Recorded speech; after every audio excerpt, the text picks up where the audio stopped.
Buenos días y bienvenidas y bienvenidos a la Facultad de Filosofía y Ciencias de la Educación de la Universidad de Valencia. Soy Jesús Alcolea, el decano de la facultad, y en la mesa me acompaña Ángelo Faste, casi, digamos, principal responsable de que el congreso que vamos a dar comienzo ya mismo vaya a tener lugar. Y a mi izquierda el doctor Muller, que será el primer ponente del Congreso.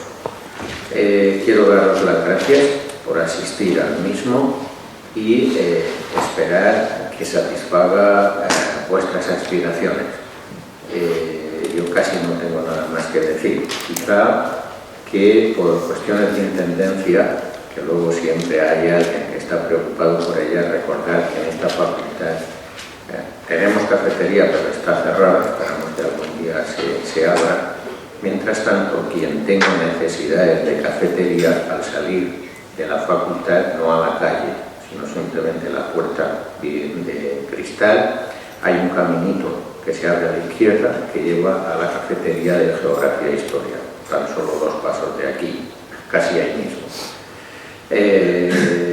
Por lo demás, pues eso, la facultad está a vuestra disposición, cualquier cosa que necesitéis, y sin más preámbulos le voy a dar la palabra a Ángelo, que creo que tiene que contaros alguna cosa. Ángelo. Hola, hola a todos, bienvenidos a la Facultad de Filosofía. Imagino que el público que tenemos hoy es interdisciplinar.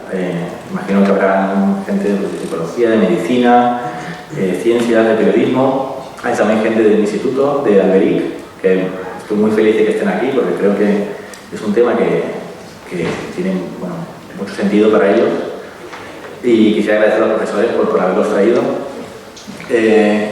Yo quisiera comentaros brevemente un poco lo que ha sido este congreso, un poco el sentido que tiene.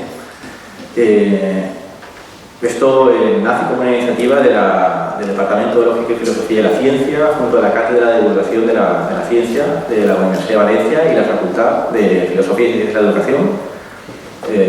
Lo cierto es que hemos trabajado codo a codo los 3 instituciones internas de la universidad y estamos muy contentos con el resultado. Ha sido un auténtico placer organizar esto. He notado una recepción tremenda.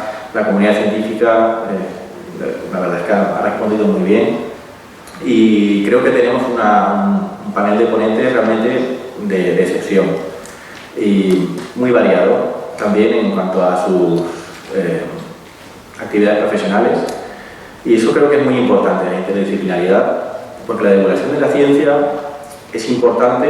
En España sabéis que estamos en el tren de cola a nivel de Europa Occidental en cuanto a cultura científica y conocimiento científico, y es importante que estas cosas comiencen a tener cabida en la universidad y que todos nos involucremos en filosofía, periodismo, en la comunidad científica.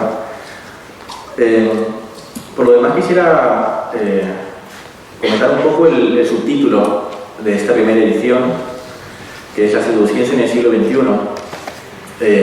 Evidentemente es un congreso de pensamiento crítico y de divulgación científica. Podríamos haber elegido muchos temas como subtítulo, pero hemos elegido este porque creemos que es especialmente relevante.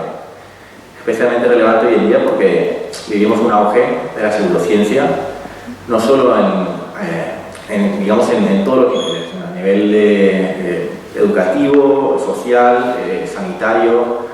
Hay una infiltración tremenda. Y creo que la divulgación científica hoy en día va muy encaminada por ahí. Yo creo que hay una especie de guerra abierta entre parte de la comunidad científica y, digamos, la pseudociencia floreciente.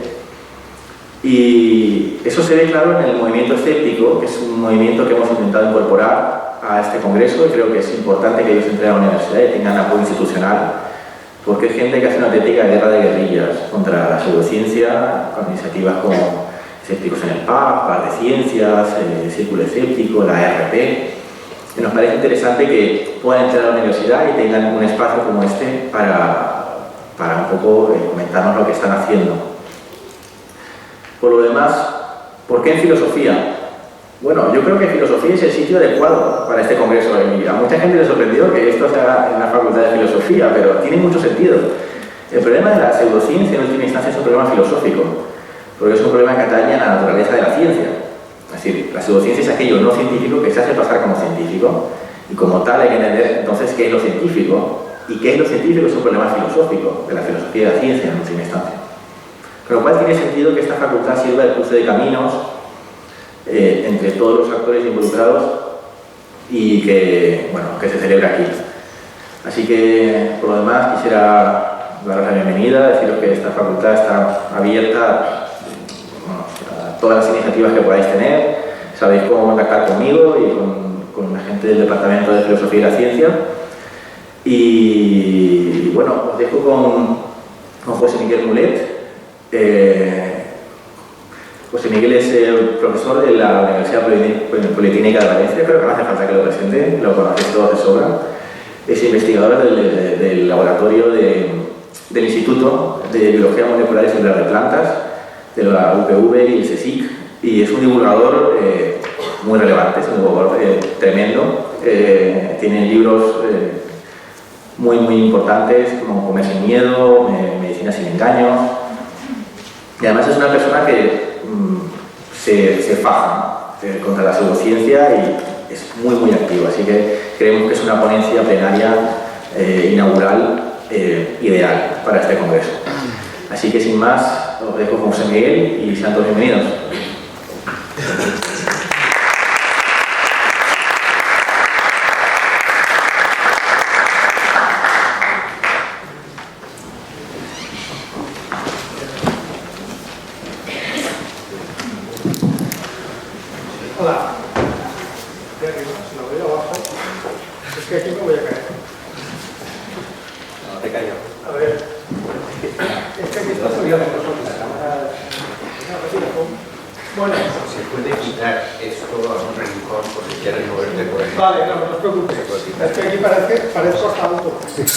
Si me caigo, vamos a quedar un vídeo de primera que no voy a hacer una barandillita aquí.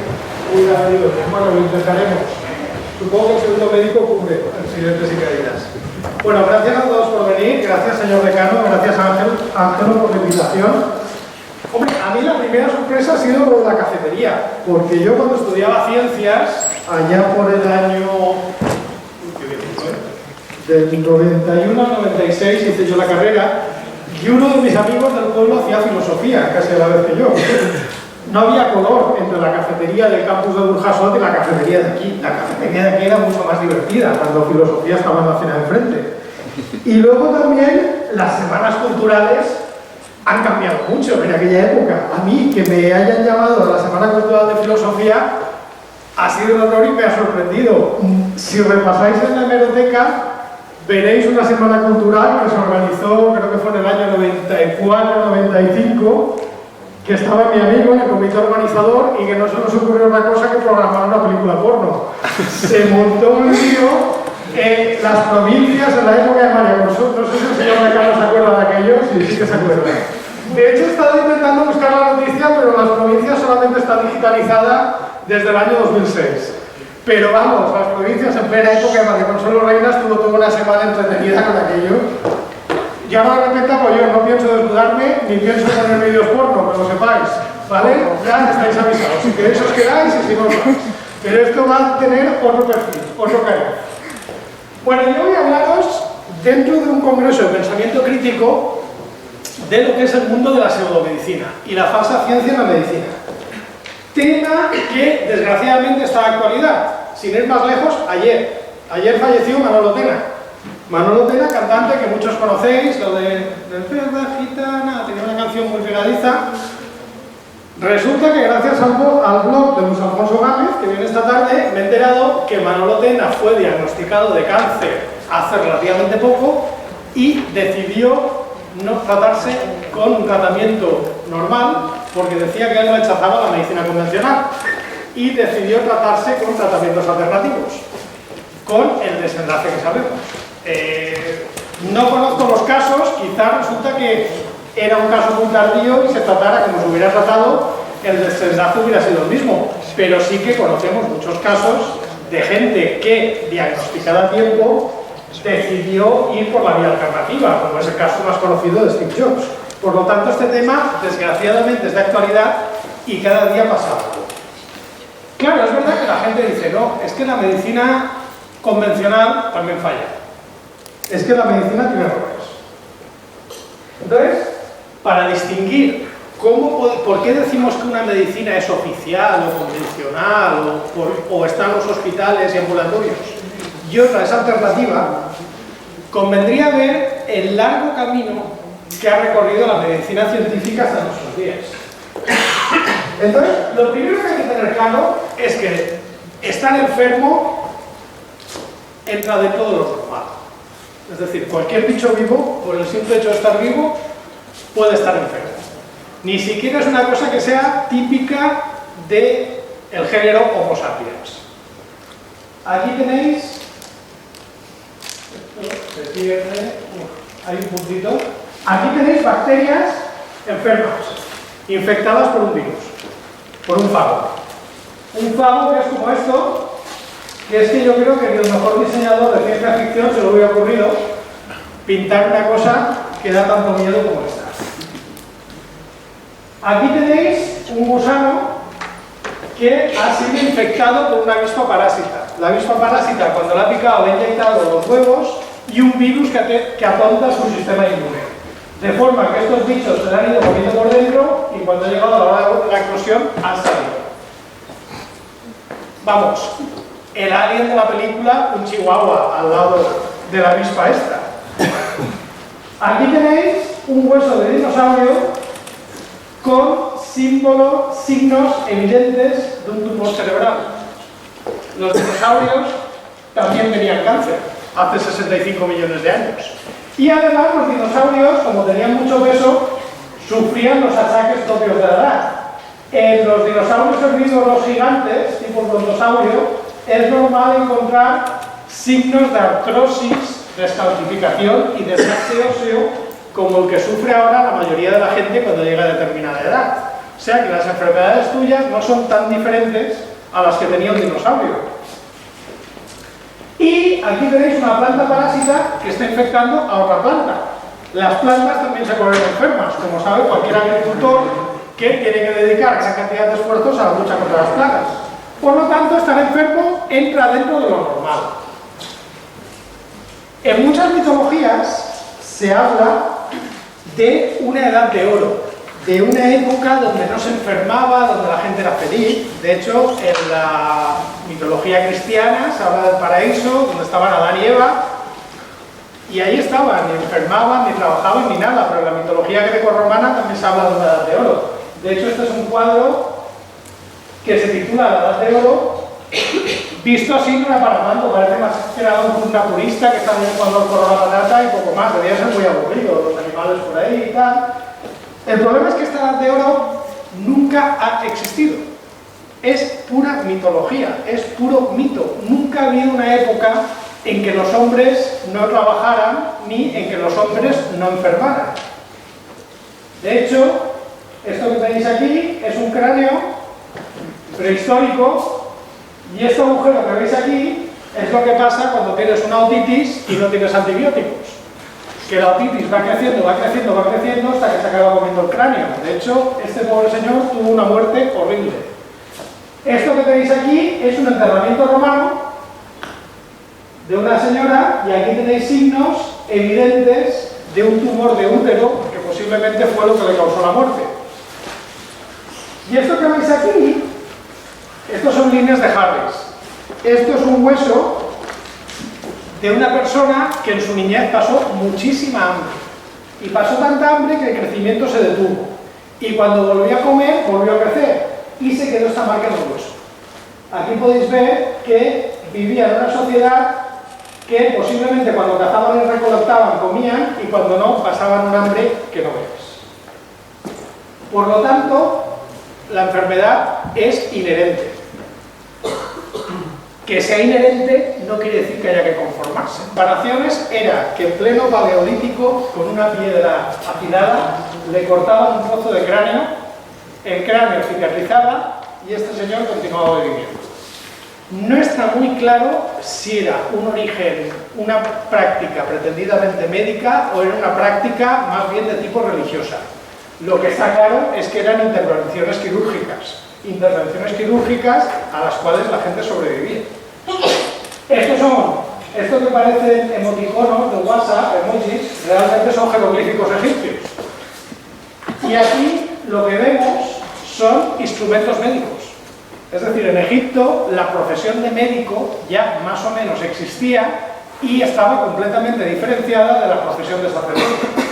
Y aquí tenéis el código de Hammurabi, que es uno de los primeros códigos escritos de leyes, si no el primero, donde también se define la profesión de cirujano y la profesión de médico.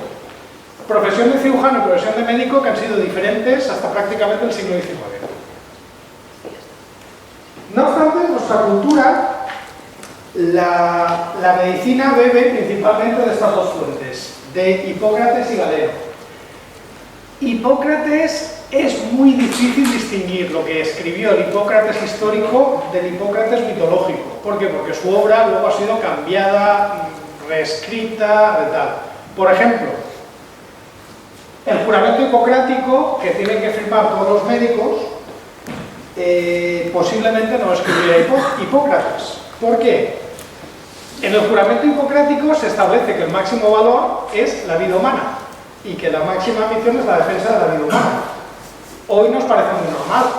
En cualquier código legislativo de cualquier país, el máximo valor es la vida humana. Pero estamos hablando de la Grecia clásica. De la Grecia clásica, donde en Esparta, si un niño lloraba mucho cuando nacía, lo cogían de una piedra y lo tiraban. Donde si matabas a un esclavo, pagabas una indemnización. Es decir, donde la vida no tenía ese valor. Ese valor que se le da a la vida humana posiblemente nos indica que el juramento hipocrático viene de la escuela pitagórica, estos que se entretenían con los triángulos y los catetos y tal, que era una escuela filosófica donde sí que el máximo valor se lo daban a la vida humana, por lo tanto la influencia pitagórica es bastante clara. Lo más importante para el tema de la charla de hoy es que el juramento hipocrático, que viene desde la época de la Grecia clásica, es el primer intento de separar medicina de pseudomedicina. En una época donde no había una enseñanza académica formal, donde no había universidades, ni grados, ni bolonias, ni cosas de estas, era una especie de acuerdo de mínimos o contrato de mínimos de todo lo que tenía que cumplir alguien que quisiera ser médico. Y distinguirlo de todos aquellos que hacían cosas que no eran medicina. Hechiceros, curanderos, etcétera, etcétera. Es decir, el juramento hipocrático es el primer intento de separar la medicina de la pseudomedicina. De hecho, la medicina de Hipócrates pasa con Galeno, el mundo romano. La obra de Galeno estuvo en vigor prácticamente hasta el Renacimiento, porque, entre otras cosas, para los pensadores cristianos, Galeno era un personaje muy simpático, porque era monoteísta. Entonces, casaba muy bien transponer todo lo que había dicho Galeno a la doctrina cristiana. De hecho, la medicina hipocrática es más una corriente filosófica que una corriente científica, porque en aquella época Empedocles de Agrigento decía que había 4 elementos, que eran tierra, aire, fuego y agua. Ya sé que parece un grupo de música rock de los 70, pero era lo que había. Y lo que hizo Hipócrates fue transponer eso al cuerpo humano. Entonces esos 4 elementos dentro del cuerpo humano se convertían en sangre, bilis amarilla, flema y bilis negra. La medicina hipocrática se basaba en que cualquier enfermedad venía de un desequilibrio entre esos 4 humores que les llamaban. ¿Cuál era el remedio cuando estabas enfermo? Pues si estabas enfermo era porque de algún líquido tenías menos o de alguno tenías más. Entonces, ¿cuáles eran los remedios típicos? Sangrados, lavativas, vómitos. Las sanguijuelas se utilizaban para eliminar el exceso de sangre. Esto, la medicina hipocrática y el equilibrio de humores ha estado en vigor prácticamente hasta principios del siglo XX. Es decir, lo de hacer lavativas, inducir el vómito en muchas enfermedades o sangrarte. George Washington se murió porque tenía una gripe y empezaron a sangrarle hasta que ya no quedó de dónde sacar. Y el pobre hombre ya no dio más de sí y se murió. Pero vamos, toda esta medicina, el influjo o la influencia, a pesar de no tener base científica, sino de ser una base filosófica, ha llegado hasta anteayer. Claro, llegó un momento que la medicina...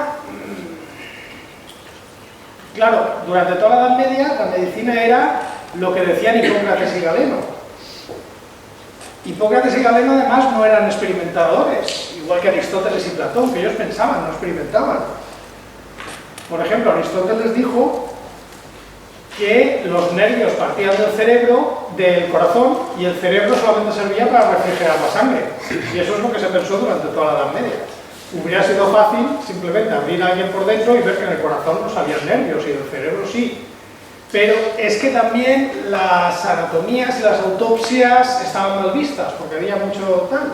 Y de hecho había muchos errores anatómicos. Si veis el arte medieval, veréis muchos cristos que las costillas les llegan hasta la cintura. Con lo fácil que hubiera sido mirarse. Pero no, las dibujaban con las costillas hasta la cintura. O veréis que muchas figuras tienen el dedo índice más largo que el corazón. Sin ir más lejos, la sábana santa. Fijaros en la sábana santa y fijaros en el dedo índice.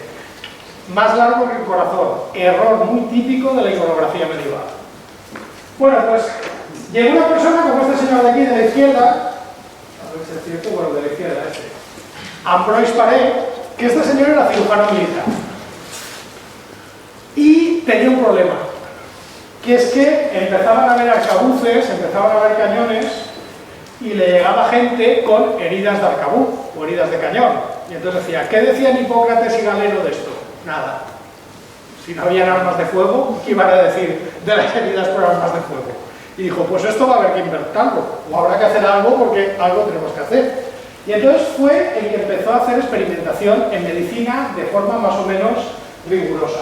Por ejemplo, en su época, para las heridas y amputaciones, lo que se utilizaba era meter el aceite hirviendo, porque cauterizaba la herida. Este señor empezó a poner extractos de plantas y mejunjes y tal, porque básicamente la gente gritaba menos. Y a veces curaba mejor. De hecho, uno de sus experimentos fue esto que veis aquí. Esto es una piedra bezoar. Es un cálculo que aparece en el intestino de los rumiantes. En aquella época se decía que era un remedio infalible contra todos los venenos. Entonces lo que probó fue coger a un señor condenado a muerte, darle un veneno y luego darle extracto de piedra bezoar. El resultado fue que no servía. Obviamente un experimento como este no se podría haber llevado a cabo, pero en aquella época era lo que había. Lo más curioso es que a pesar de que la medicina, digamos, tenía unos cánones un poco peculiares, que se utilizaba el argumento de autoridad, que no había experimentación, había gente que denunciaba el fraude y había gente que denunciaba los engaños. Cuadro de la izquierda, la extracción de la piedra de la locura, del Bosco. Lo que está escrito en flamenco es: mi nombre es tonto. ¿Por qué? En aquella época había una gente que iba de pueblo en pueblo que te decía que si tenías un problema te hacía una operación, te quitaba una piedra y se te iba la locura.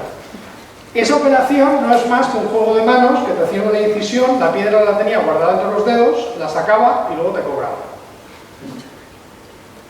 Este engaño está descrito en un libro persa del siglo IX. Y este engaño en la actualidad se sigue practicando. Se llama cirugía psíquica filipina. Y hay muchas versiones, que básicamente te hacen una operación, se supone que no te abren, te sacan vísceras y tal, y luego hacen pum, se cierra y no te dejan ni cicatriz. Lo que te han hecho es un juego de manos escondiéndose las vísceras, que suelen ser de pollo, entre los dedos. Bueno, pues el Bosco, en su época, ya denunció esta práctica con este cuadro. Aquí veis un señor que tiene la cartera atravesada por un puñal. Aquí tenéis el presunto médico que donde se supone que lleva la cartera lleva una jarra de vino, porque se supone que lo que le está pagando se lo va a gastar en mamera. Y el embudo, que hoy consideramos un síndrome de locura, realmente en aquella época era un símbolo de avaricia, porque si había una lluvia de monedas, la ponías abajo y te las quedabas todas. Es decir, lo que está diciendo es que a este señor le están tomando el pelo. De hecho, el ayudante también lleva una jarra de vino, que está diciendo que se lo va a gastar. Y no era el único. Este es un cuadro de Jean de Bouy, que se llama Populus Bulle de Zipi. El pueblo quiere que le engañen.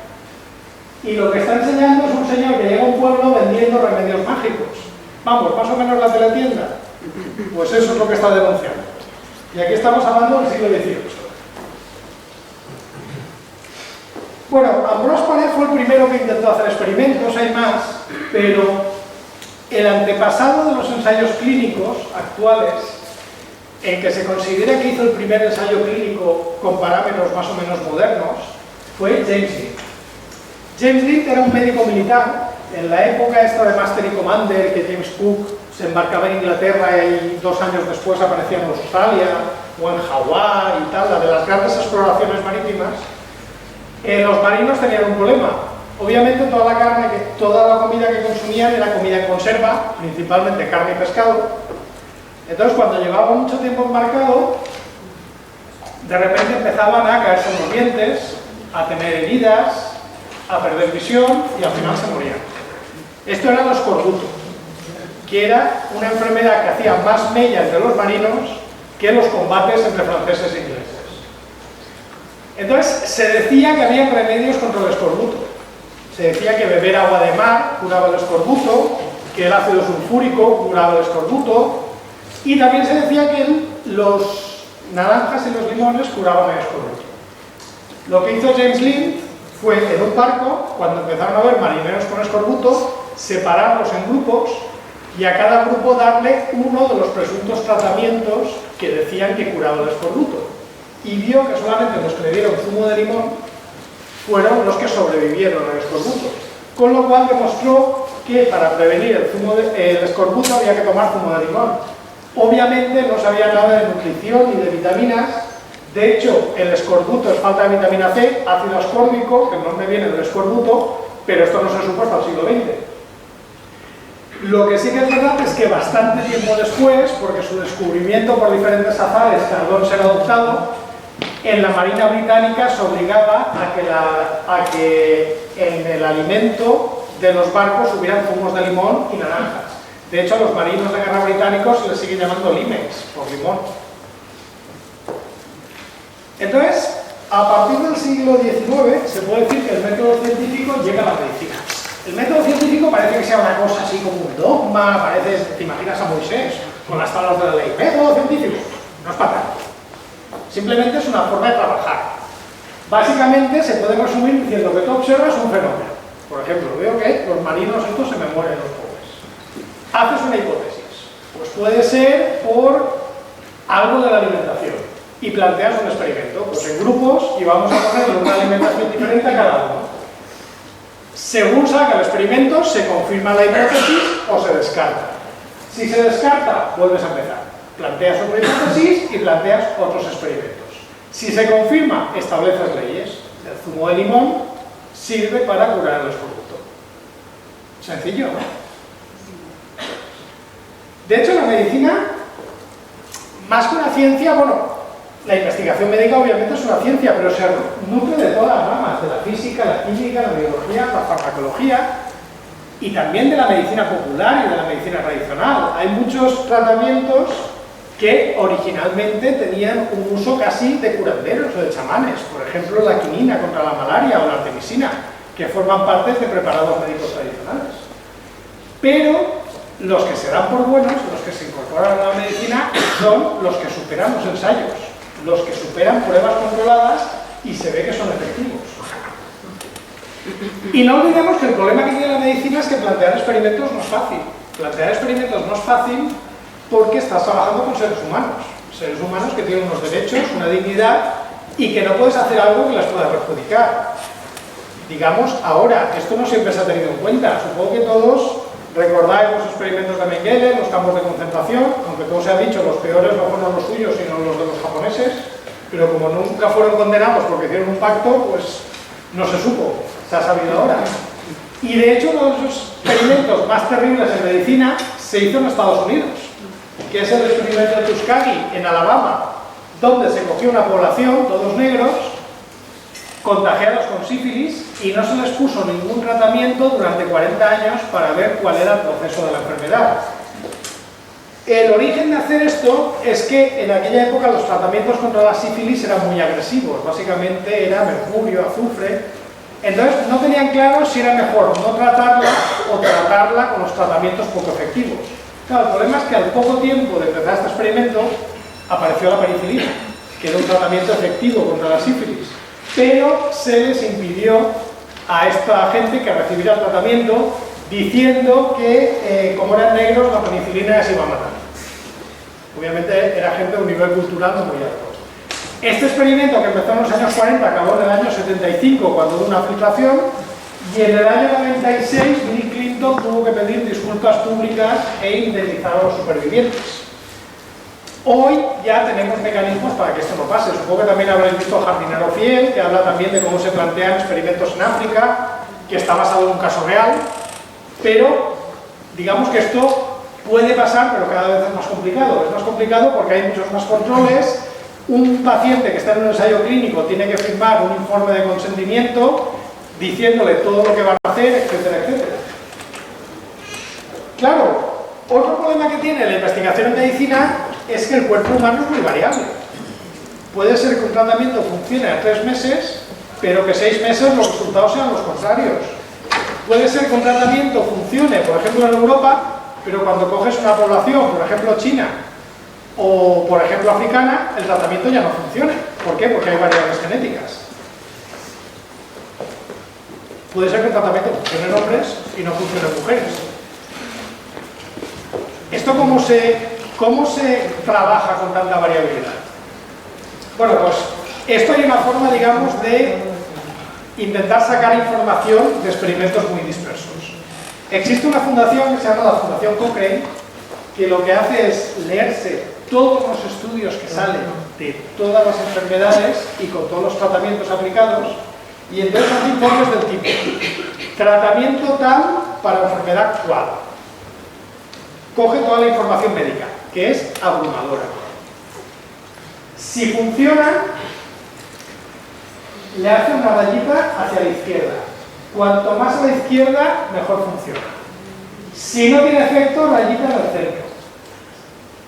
Y si resulta que el paciente empeora, rayita a la derecha. Con toda esta información, lo que hace es un tratamiento matemático y dibuja el rombo este. Cuanto más a la izquierda aparece este rombo, más efectivo es el tratamiento.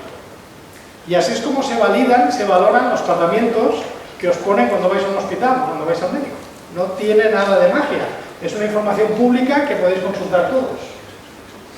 Entonces, cuando vas al médico, tienes 4.000 años de historia de la medicina detrás. Además, tienes tratamientos avalados, ensayados, estudiados. Más un médico, que no es fácil ser médico, 6 años de grado, el MIR, etcétera, etcétera. Y luego además un colegio médico que se supone que entre sus funciones está que si ese médico tiene mala praxis y tal, sancionarle o incluso expulsarle en los casos más graves. Pero a pesar de eso, hay gente que recela de la práctica médica, que está en contra. ¿Por qué? Bueno, pues cada persona tiene sus motivos. Está el motivo típico del postureo. Yo es que estoy en contra de la medicina oficial, porque se basa en el capitalismo y nos quieren sacar el dinero. Bueno, sí, es verdad, la medicina, bueno, aunque la pagamos de nuestros impuestos porque tenemos un sistema público, también es verdad que la medicina alternativa barata no es, en fin. Desesperación. Es decir, hay gente que tiene problemas que la medicina oficial no tiene solución. Si de repente te metes en un foro de internet y ves que alguien ha colgado un vídeo que se ha curado de tu enfermedad con el tratamiento mágico del doctor tal, pues allí que se van. Entonces están jugando muchas veces con la desesperación de la gente.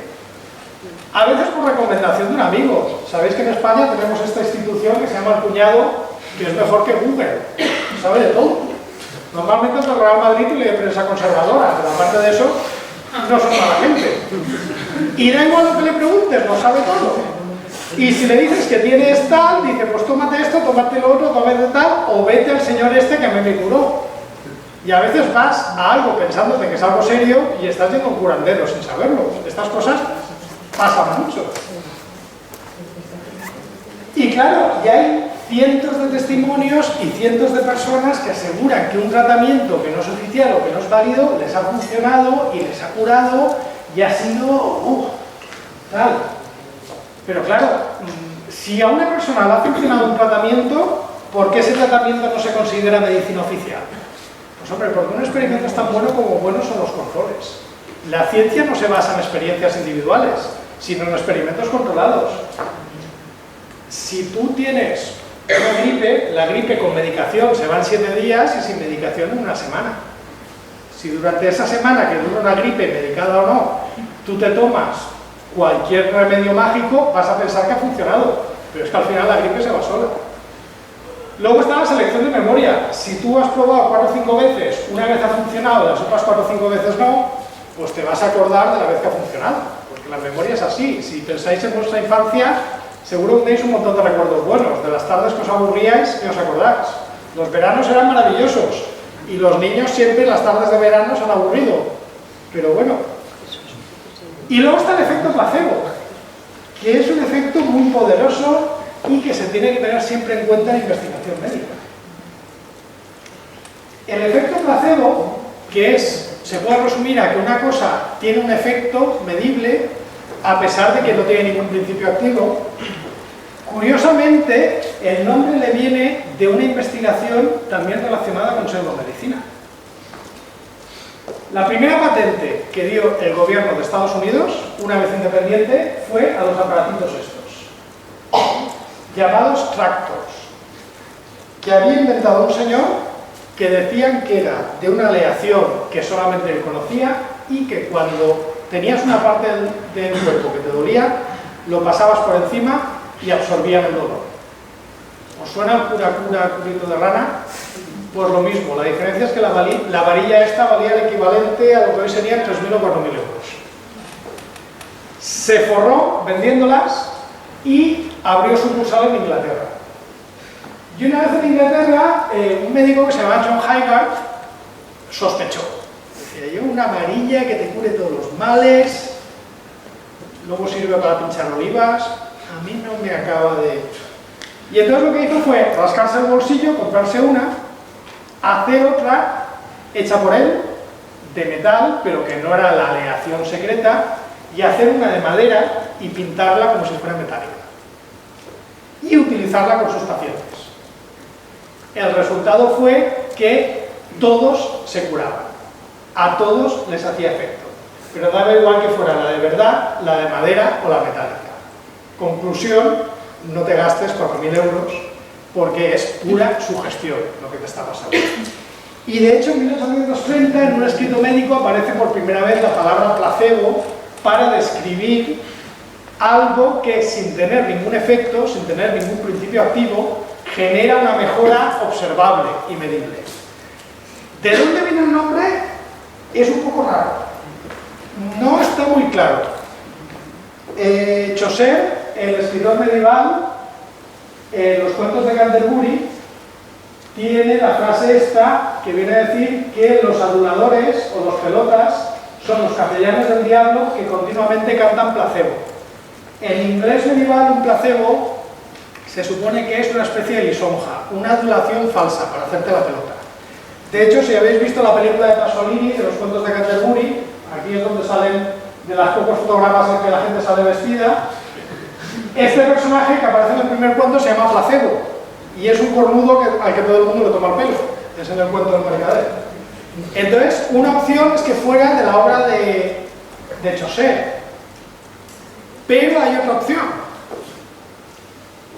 En el Salmo 116 de la Biblia, que es el que se lee en los funerales, en el oficio de difuntos, en latín se dice placebo domino in regionem vivorum, que en la traducción más típica, que es la Reina Valera, dice andaré delante del Señor en la tierra de los vivos. A ver, el placebo más bien sería más correcto adularé o cantaré glorias del Señor en la tierra de los vivos. Entonces, cuando se está rezando el responso, digamos que el capellán va leyendo los salmos y la gente dice placebo domino in regionem, placebo domino in regionem. Bueno, pues el placebo, que es como empieza, era en el inglés del siglo XIX Lo que se decía de forma despectiva a la gente que cuando veía un funeral entraba, daba el pésame sin conocer a la familia y sin haber estado invitado al funeral, y luego se iba a la mesa donde estaba la comida y la bebida, porque sabéis que antiguamente en los funerales se comía. Entonces un placebo era una especie de caradura, alguien que se colaba en los funerales para comer y beber de gorra. Entonces posiblemente el placebo tenga alguno de estos dos orígenes.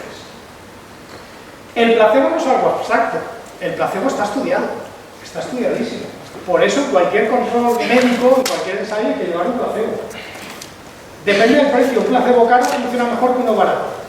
2 pastillas de placebo funcionan mejor que una. Y una pastilla roja funciona mejor que una pastilla azul.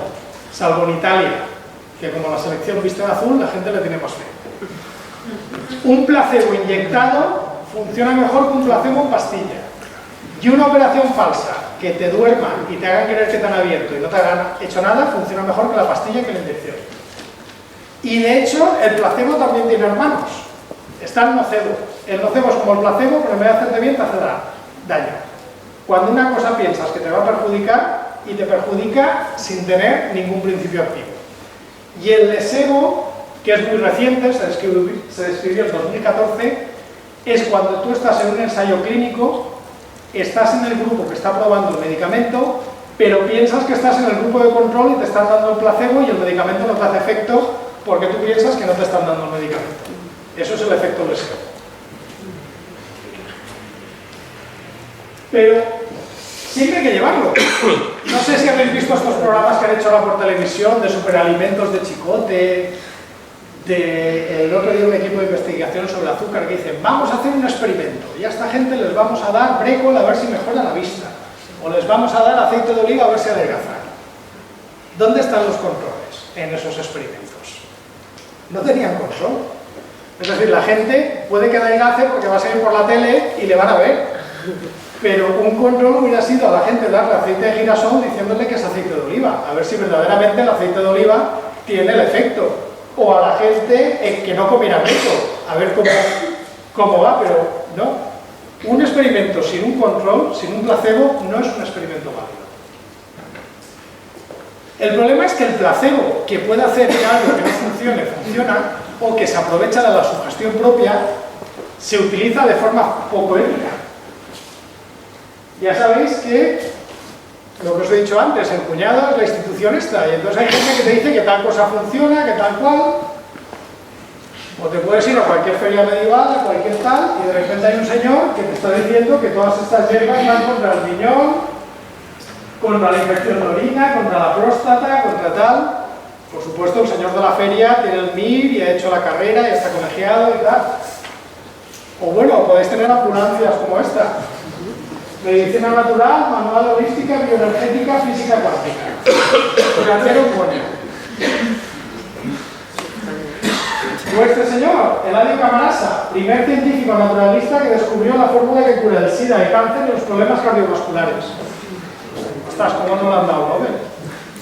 Si ha curado el SIDA y el cáncer, el Eladio este es un crack. ¿Cómo puede ser? O ya uno más conocido, el señor Tamies. Este señor cura el cáncer, el SIDA, el ébola, la diabetes, toda a base. Este señor que últimamente se habla mucho de él, que va con el papel de víctima, de mártir y tal. Yo, curiosamente, la gente que lo apoya, porque da conferencias, aquí intentó dar conferencias en institutos, de hecho la Politécnica dio una conferencia, con mi vergüenza. Yo me pregunto si la gente alguna vez ha leído lo que dice este señor, porque sí suena bien, está con determinadas vinculaciones políticas, pero a mí las cosas que dice este señor me asustan mucho. Esto es una entrevista que dio en el Diario de Mallorca. ¿En qué consiste el movimiento de la dulce revolución? Nosotros promovemos la autosuficiencia de las personas. Creemos que cada uno puede cultivar las plantas medicinales que necesita y debe aprender a ser el guardián de su propia salud. Hostia. O sea, cada uno tiene un jardincito, tiene plantas y cura su propia salud. ¿Esto no es un ensueño húmedo de un neoliberal? No. Quiero decir, o sea que el sistema de salud no sirve para nada. No nos hacen falta hospitales, ¿no? Cada uno se cuida de su propia salud. ¿Para qué hemos salido para defender la sanidad pública? Si cada uno con un jardincito lo puede hacer. Es que es una cosa... En fin, Sobre la eficiencia. Cultiva algo no prohibido. Flores comestibles. Pensamiento. Esto es otra entrevista. Begonias y capuchinas. Si alguien tiene capuchina en casa y no amiga con productos químicos, que sepa que es un gran antibiótico natural y un estimulante de cabello. Yo la como y me empieza a crecer.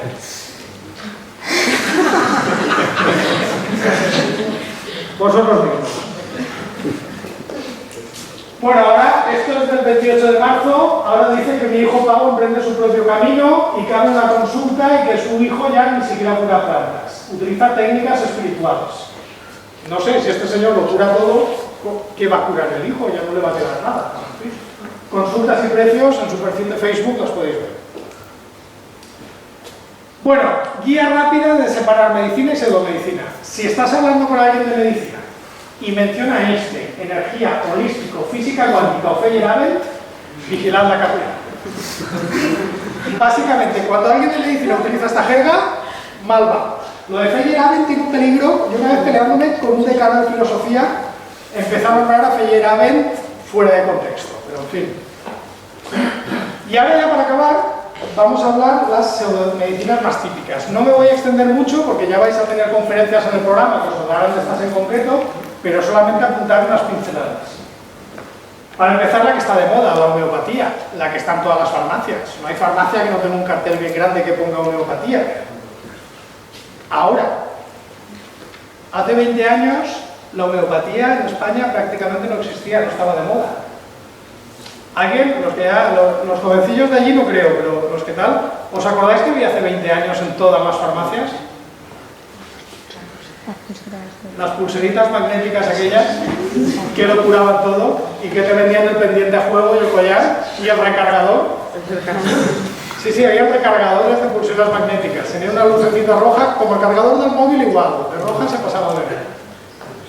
¿Dónde están ahora esos remedios mágicos? Pues básicamente ahora se llaman homeopatía. Simplemente ha cambiado la moda, no hay más. La homeopatía surge de las ideas de un señor que se llamaba Hahnemann hace 200 años y se basa en la memoria del agua y que algo cuanto más diluido, más efectivo es. Cuanto más diluyes algo, más aguado se queda. En Europa vive en un limbo legal porque solamente se autorizaron 5, hay un montón de fármacos que tienen que autorizarse, etcétera, etcétera. Y en Estados Unidos ahora está en franco retroceso porque han perdido juicios por publicidad engañosa. Pero nada, que sepáis que tengo la titulación requerida. Yo soy homeópata por Boirón, de la famosa empresa. Me hizo falta 10 minutos y sabéis qué es. Nada más, vosotros mismos, si vais a la página de Boirón, podéis hacer un curso online de 10 minutos y os dan un diploma como este. Hombre, que esté Comic Sans, a mí no me nada. Pero aparte de eso... Un ejemplo práctico. Hahnemann vivió hace 200 años. Es verdad que hace 200 años muchas enfermedades que hoy tenemos remedio eran prácticamente mortales. En estos 200 años hemos superado la polio, la viruela, las infecciones, muchos tipos de cáncer. Polio gracias a la vacuna, muchos tipos de cáncer, quimioterapia y cirugía. ¿Qué enfermedad hemos superado gracias a la homeopatía? ¿Os suena alguna que en el vademecum el tratamiento sea homeopatía? A mí tampoco. Y bueno, no miente. Gránulos sin lactosa, 100% sacarosa. 100% sacarosa. Te están dando pastillas de azúcar. Y de hecho, ahí tenéis un ejemplo, medicamento homeopático sin indicaciones terapéuticas aprobadas. Es decir, sin ningún uso terapéutico. 74,85 euros. El azúcar más caro del mundo. Pero si os gusta el riesgo, homeopatía y planificación familiar. Poca coña, autorizado por el Vaticano. No hay ningún problema ético ni religioso. La homeopatía como planificación familiar no está prohibida por el Vaticano. Luego está el tema de las medicinas naturales. Sí que es verdad. Dicen que provienen de la naturaleza, sí, es cierto, muchos fármacos provienen de la naturaleza. Natural sin efectos secundarios, no, perdón, que el veneno de serpiente también es natural, y la cicuta es natural. Si tiene un efecto, también puede tener efectos secundarios, independientemente de que sea natural o no. Sin química, obviamente, no es cierto. Las plantas tienen una composición química, como cualquier cosa que tenga materia. etcétera, etcétera. Claro, la cuestión es que parece que si sea natural sea mejor. A ver, es verdad que ha habido muchos tratamientos tradicionales que se han incorporado a la medicina. Antes he citado la quinina, he citado la artemisina. Hay más, es decir, antes, tradicionalmente, cuando a la abuela le dolían las muelas, un remedio casero era hacerse una tortilla con amapolas. Y se iba el dolor de las muelas. Luego la abuela no pasaba nada de doping. Pero bueno, es lo que hay. Pues obviamente, aunque las amapolas de aquí tienen muy poco, tienen algo de opio. El problema que tiene esto es que, aunque hay muchas plantas que tienen un principio activo, el problema es que cuando tú tratas de tratar una enfermedad con plantas, no sabes la cantidad del principio activo que te estás tomando.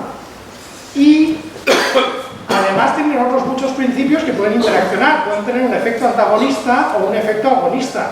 Por lo tanto, pues hombre, que te duele la cabeza y te tomes una tila o un poleo, pues tampoco pasa nada, ¿no? Pero tener una enfermedad seria y pretender tratársela con plantas es algo que ni siquiera los científicos que estudian fitoterapia te aconsejan. Es decir, de hecho lo interesante es ver los compuestos que salen de las plantas, ver la dosis y ver cómo se puede administrar, pero solo ese compuesto. Porque administrar la planta entera tiene un problema de que el compuesto cambia la concentración. De hecho, que sea planta no quiere decir que sea sana. Denuncian a más de 40 personas por consumo de drogas en una feria de fitoterapia. También son plantas, también son naturales, pero no tienen por qué ser legales, ¿eh? Todo se ha dicho. Pero bueno, y si queréis, en estas ferias podéis encontrar cosas como pomadas para el dolor muy fuerte, que duele muchísimo. Ahí ya, cada uno asume su propio riesgo. Luego está el tema de las medicinas orientales o las de Sudamérica y tal. A ver, en cualquier sociedad hay prácticas pretendidamente terapéuticas que entran dentro de la cultura popular. En Valencia también teníamos. Yo cuando era pequeño y me dolía la barriguita, venía tu abuela y te hacía con un pañuelo una cosa que tal, era una especie de baile, parecía una jota aquello, y luego según el trozo de pañuelo que le quedaba tenías más empacho y tenías menos empacho. Solo te lo podía hacer una mujer y tenía que aprenderlo en Viernes Santo. Era una tradición. Supongo que a muchos les sonará, porque es muy típica en la zona de la Marina y en otros muchos sitios. Había también una oración para quitar las insolaciones, con un vaso que te ponían encima de la cabeza. Bueno, ¿y por qué no hay medicina tradicional valenciana? Si teníamos toda una serie de remedios. Parece que el santo de lejos siempre sea mejor. El sant de lluny fa més miracles toda la vida. La medicina china, la medicina india, la medicina de los indios no son más que las prácticas propias de su cultura. Como aquí teníamos prácticas propias de nuestra cultura. ¿Son mejores o peores? A ver, pues hombre, muy bien me parece que funcionen. La esperanza de vida en China en el año 60 eran 46 años y hoy son 73 y coincide con la implantación de la medicina occidental. Y en la India, parecido. La mortalidad infantil, curiosamente, que eran números muy altos, cuando se implanta la medicina occidental y empiezan las campañas de vacunación, es cuando baja. No parece que muy efectiva esté siendo. Y luego está el tema de la acupuntura, que dicen que sirve para todo, la acupuntura que dicen que es milenaria, y no está tanto. Las primeras referencias son más recientes, no es cuestión de milenios, sino de siglos, porque entre otras cosas, ¿pensáis que en el Neolítico podían hacer agujas de metal finas? No había tecnología. De hecho, la electroacupuntura ni siquiera es china, es un invento europeo, del padre del músico Berlioz. La acupuntura, que se basa en unos meridianos y tal, es cierto que en determinadas circunstancias ha funcionado mejor que el placebo. Y es cierto que se ha visto un efecto medible de la acupuntura, pero. Lo que sí que se ha visto es que para dolores crónicos de espalda, la acupuntura funciona mejor que el placebo. Pero, si la acupuntura te la pone un acupuntor en los puntos exactos, o te lo pone un señor que no sabe acupuntura, donde a él le parezca, va a funcionar igual. Es decir, que toda la historia de los meridianos y tal no tiene ninguna prueba. ¿Por qué? Pues parece ser que en este tipo de dolor, si tú empiezas a pinchar en zonas al azar, el sistema nervioso se despista, segregas una sustancia que se llama adenosina y sí que es verdad que notas una mejoría del dolor, una mejoría medible y superior a la del placebo. Solo para eso. Ni dejar de fumar, ni adelgazar, ni nada. Y mucho menos que te hagan operaciones de cirugía anestesiada por acupuntura. Que esto lo vais a encontrar en muchos libros y se demostró que fue un fraude. La historia la cuento en Medicina sin engaños porque es un poco larga, pero básicamente es que le tomaron el pelo a un periodista americano y a partir de ahí se empezó a rodar la bola de nieve. En el año 2006, un programa de la BBC quiso hacer una demostración, hizo operaciones de cirugía menor anestesiada con acupuntura y luego se demostró que estaban sedados. Es decir, que les habían dado ludocaína o no cocaína para que estuvieran tranquilitos, que la acupuntura no hizo nada. Y la acupuntura, tened en cuenta que tiene sus riesgos. La medicina tradicional china no ha descubierto los virus ni las bacterias, no ha descubierto la higiene. Eso ha sido la medicina occidental. De hecho, la prevalencia de hepatitis C y SIDA en Estados Unidos es mayor entre la población asiática por contaminación por las jeringuillas. Porque, hombre, ya los médicos normalmente ya saben que tienen que esterilizar las jeringuillas, pero a algunos de vez en cuando se les escapa. Luego tenemos peligros como estos, que esto es la bioneuroemoción, que es un señor que se llama Enrique Corbera, que te dice cosas como que el cáncer de mama siempre viene en un conflicto de falta de protección en el nido, real o simbólico. Hay que ser desgraciado. ¿Qué quieres que os diga? O sea, que una persona que tiene cáncer de mama es culpa de ella. Es porque tiene un problema que no ha resuelto. Encima, fijaros que no dice nada gratis. Falta de protección en el nido. Normalmente, las mujeres, el síndrome del nido vacío, ese que se llama, cuando una mujer ha sido ama de casa y los hijos se van fuera, ¿a qué edad suele pasar esto? Cuando la mujer tiene 40, 50. ¿A qué edad se suelen detectar los cánceres de mama? 40, 50. Relación entre una cosa y otra, ninguna. El cáncer no viene de un conflicto emocional, el cáncer puede tener diferentes causas, genéticas, ambientales y tal, pero no está demostrado que porque tú tengas un conflicto emocional vayas a tener un cáncer. De hecho, no sé, en las posguerras, que es cuanto más conflictos emocionales hay, las tasas de cáncer tendrían que dispararse, y no es cierto. La gente que pierde familiares luego no tiene un cáncer, lo pasa muy mal, está muy triste, pero no tiene más cánceres que la gente que no ha perdido familiares. Pero bueno, y el problema es que este señor da cursos, da tal.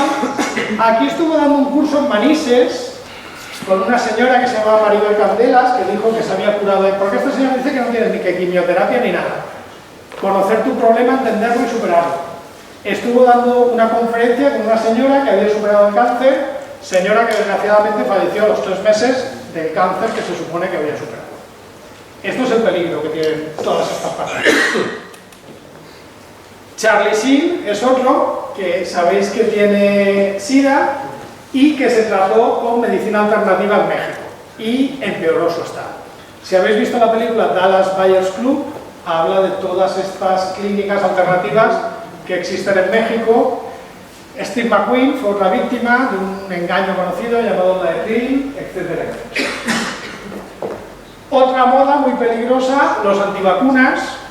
Hombre, a estas alturas decir que vacunarse es lo que nos ha permitido evitar enfermedades como el sarampión, la viruela, que antes mataban a cientos de miles de personas, pues mira, con la moda de no vacunarse, de repente el sarampión resurge. El caso del sarampión en Disneylandia. ¿Sabéis por qué fue en Disneylandia? Ahora mismo la tasa de vacunación en los barrios ricos de Los Ángeles es menor que el Sudán del Sur. ¿Por qué? Porque es una moda que se ha extendido sobre todo en las clases altas. Y ahora los niños de familias bien son los que menos vacunados están. Cuando se juntan todos en Disneylandia, pues pasa lo que pasa. Y ya para acabar, un sencillo experimento. Ya que os he hablado de la importancia de la experimentación en medicina, podéis hacer un experimento. En el próximo catarro, tenéis que coger 3 catarros o juntar a 3 personas que tengan un catarro. Esto es un poco complicado, pero bueno. Podéis hacer los 3 catarros, vais apuntando. 3 opciones. Un gelocatil, una estampa de San Blas, patrón de las afecciones de garganta. Vuestra terapia alternativa favorita, acupuntura, homeopatía, tal, la que queráis. En los 3 casos, a la semana estaréis viendo el catarro. Los 3 van a funcionar. Cálculo, relación costo-beneficio. Gelocatil, 2,38 euros, el paquete de 20 comprimidos. Estampa de San Blas, 50 céntimos en la librería San Pablo, en la Plaza de la Reina. Terapia alternativa. Difícilmente entre la consulta y la OTD va a bajar de 60 euros. Vosotros mismos, cuando dicen que las terapias son inocuas, el daño al bolsillo también cuenta. Muchas gracias.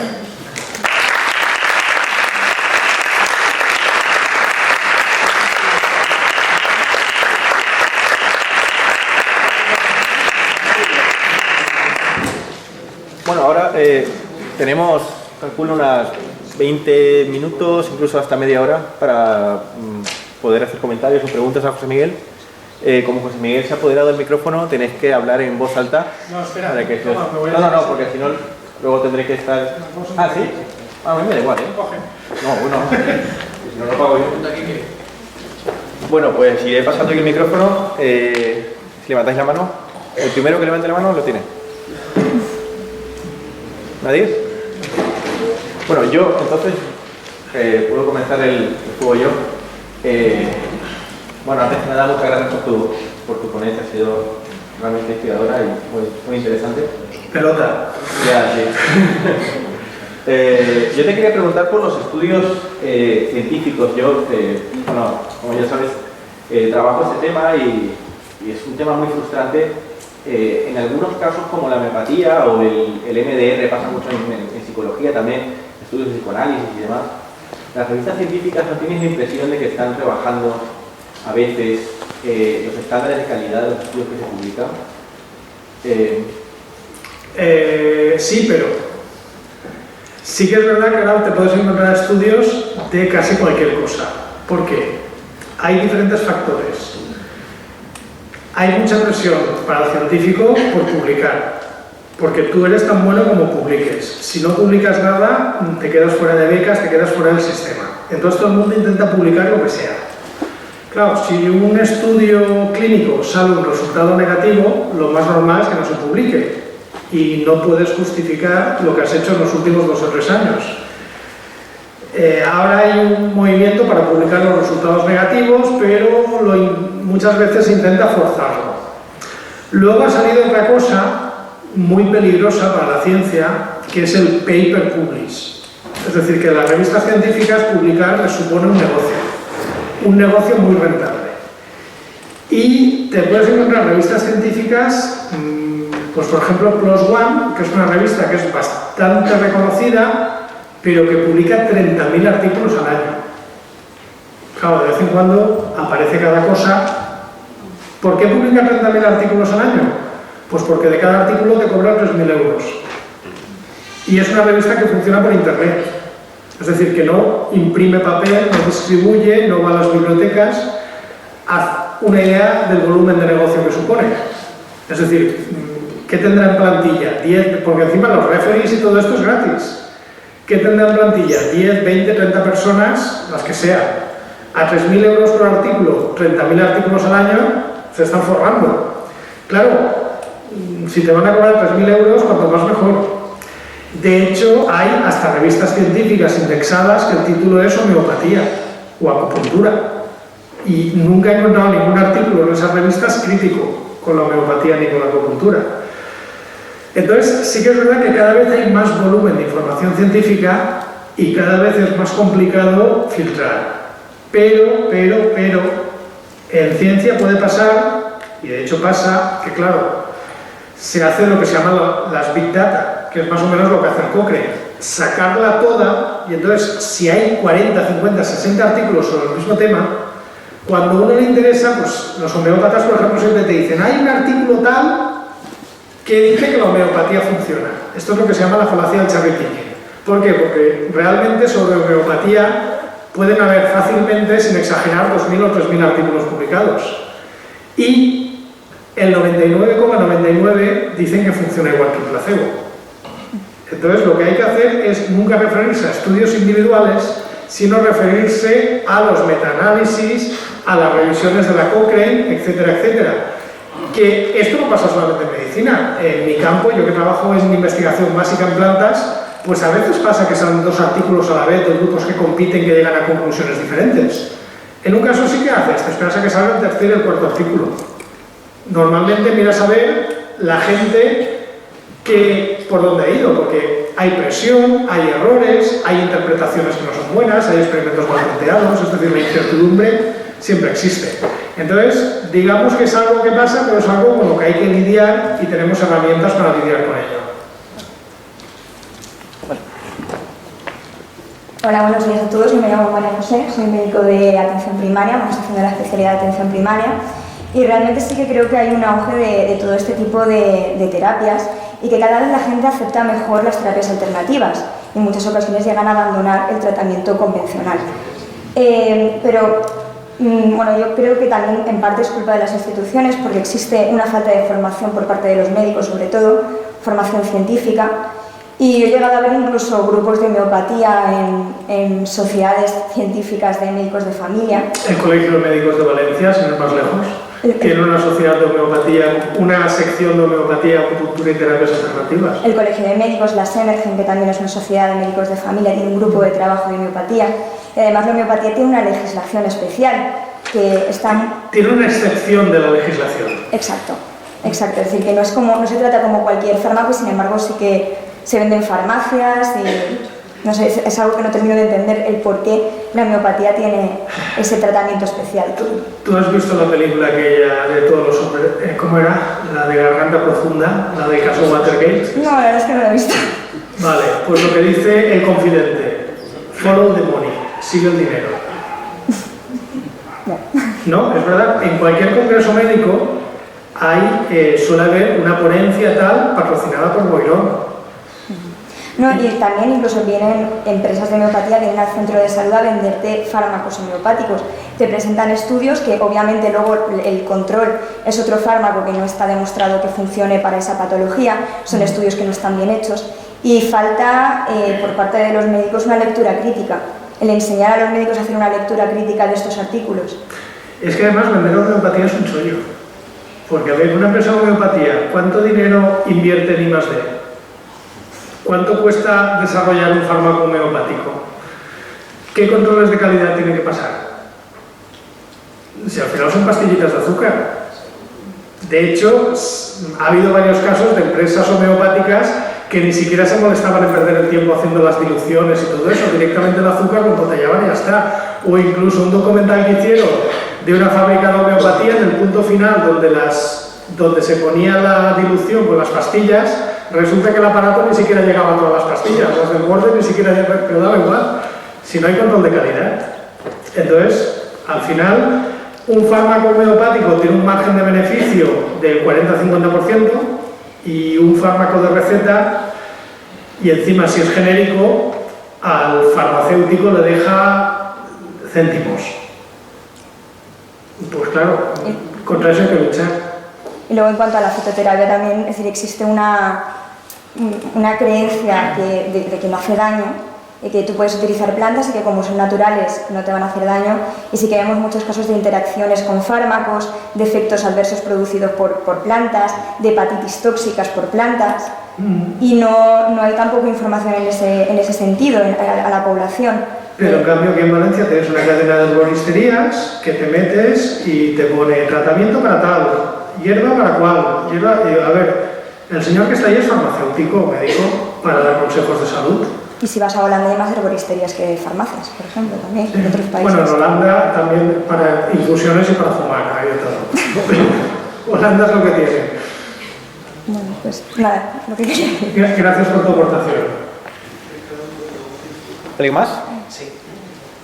¿Quién ha dicho sí? Es que he dicho... Uno y dos. Vale.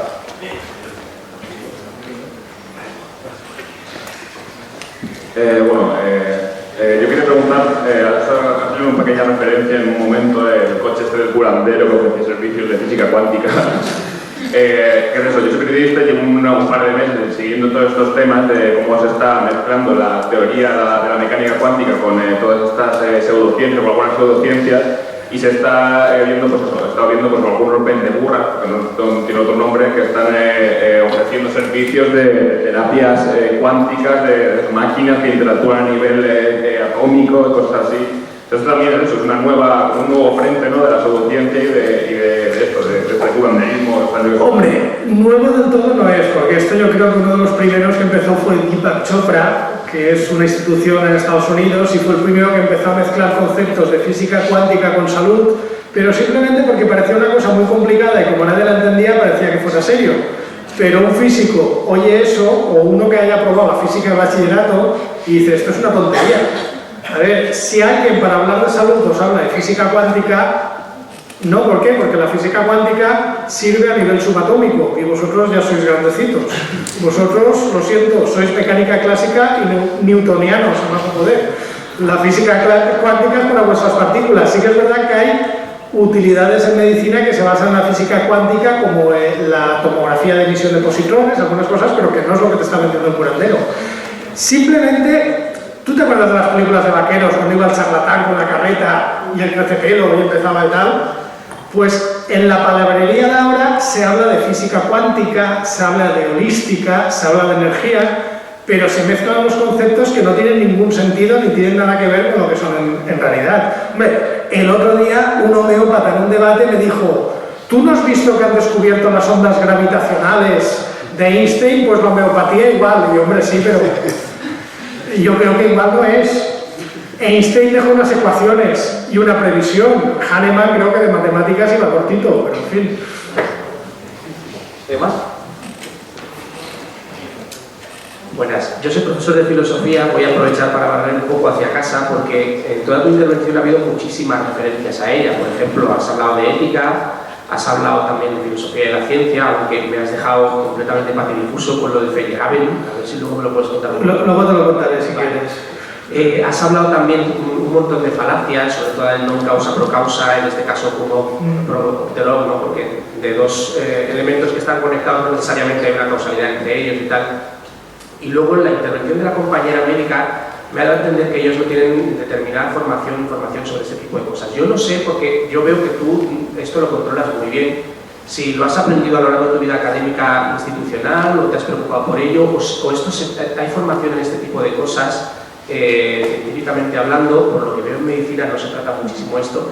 Y sí, por un lado esta falta de reflexión crítica filosófica, que para eso estamos aquí, influye en que luego tengan tanta profusión este tipo de pseudociencias. Y además, lo has nombrado, también quería preguntarlo, el mercado tiene mucho que ver. Porque a mí me sorprende ver sobre todo a la exministra de Sanidad, Ana Temato, haciendo, digamos, publicidad de este tipo de terapias, porque lo ha dicho directamente. No sé qué te parece, si realmente hay suficiente formación de esto en las carreras científicas, y no hablemos ya de las que no son científicas, si sería conveniente, ¿cómo te has formado tú? ¿Ha sido curiosidad propia? Y lo del mercado. A ver,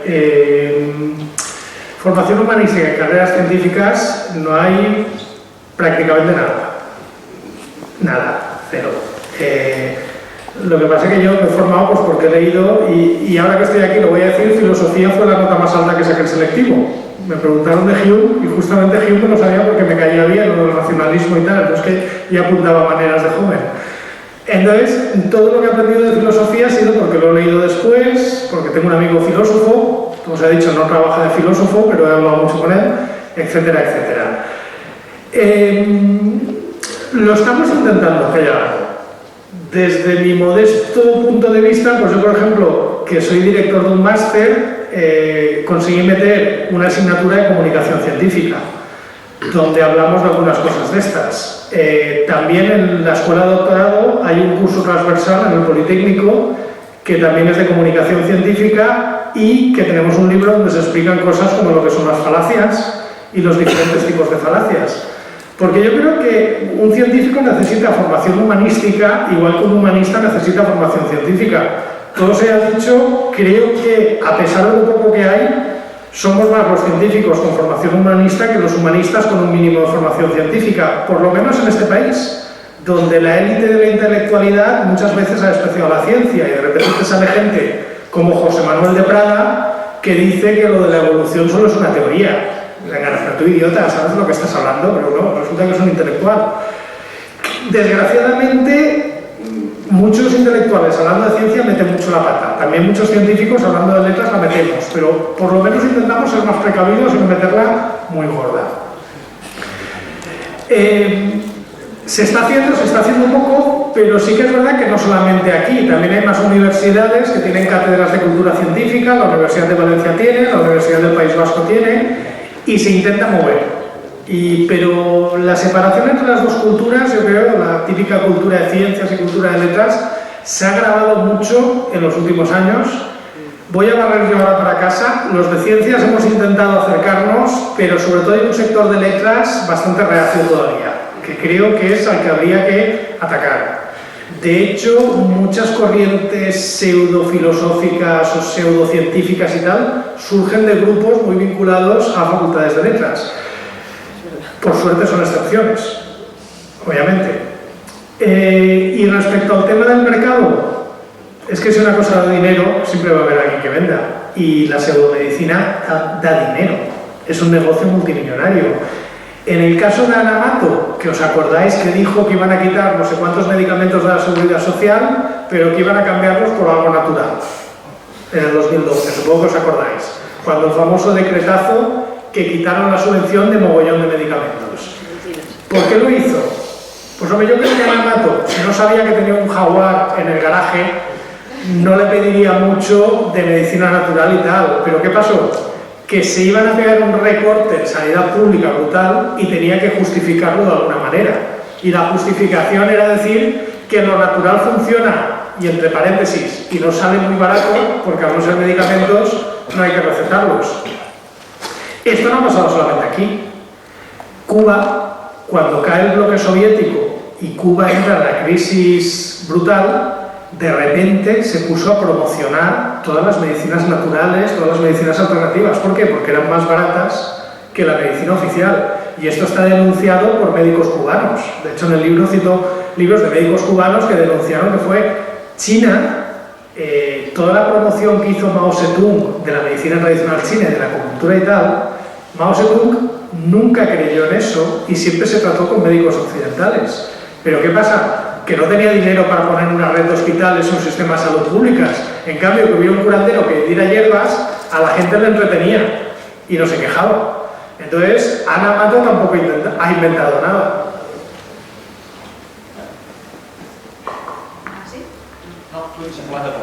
¿Así?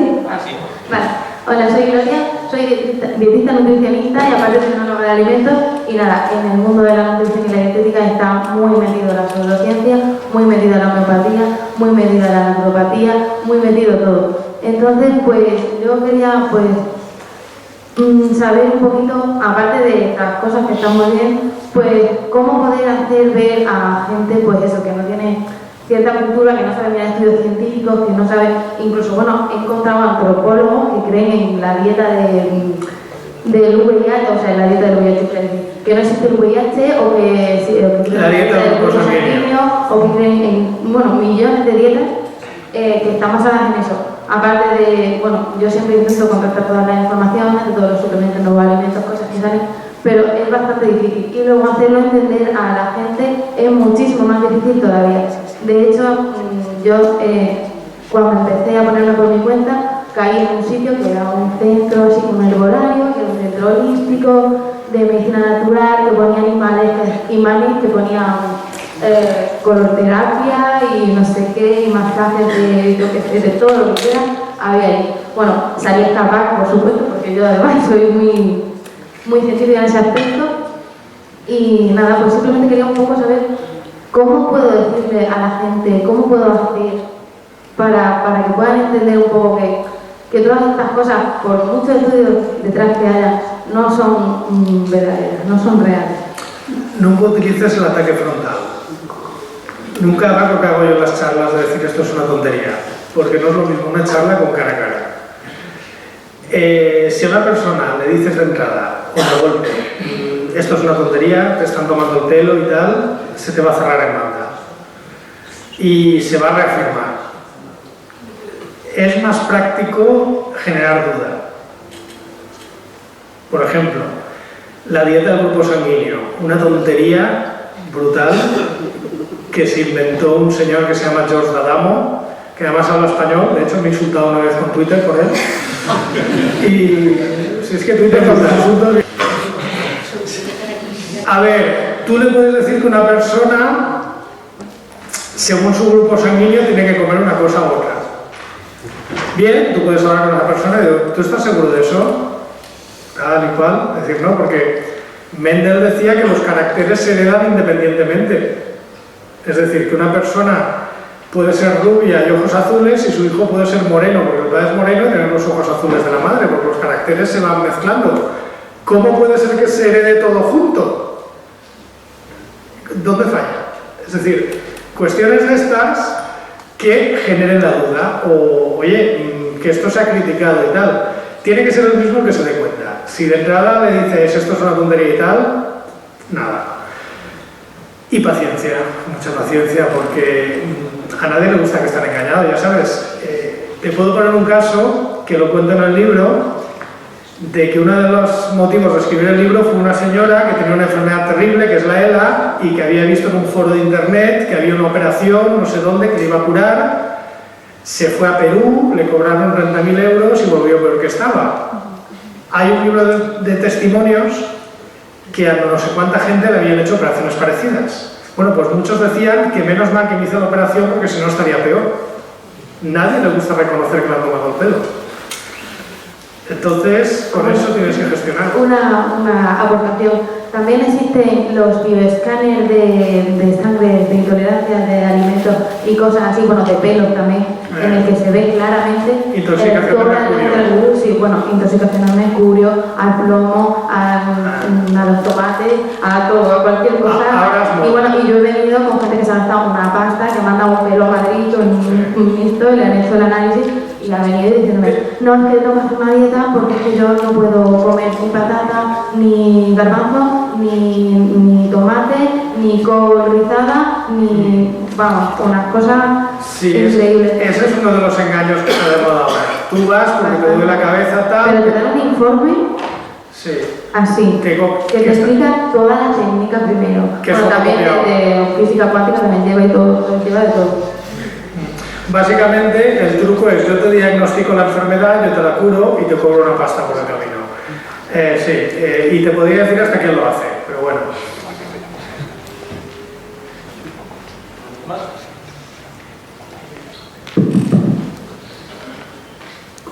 Hola, buenos días. Es que yo no me lo veo. Yo soy profesora de secundaria, soy profesora de biología y geología.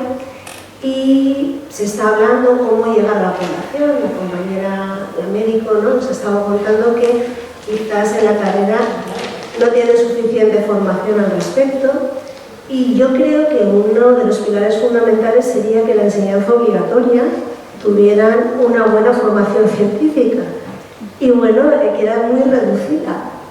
Por ejemplo, en primero de la ESO, los alumnos de 30 horas lectivas tienen solo 3 de biología y geología.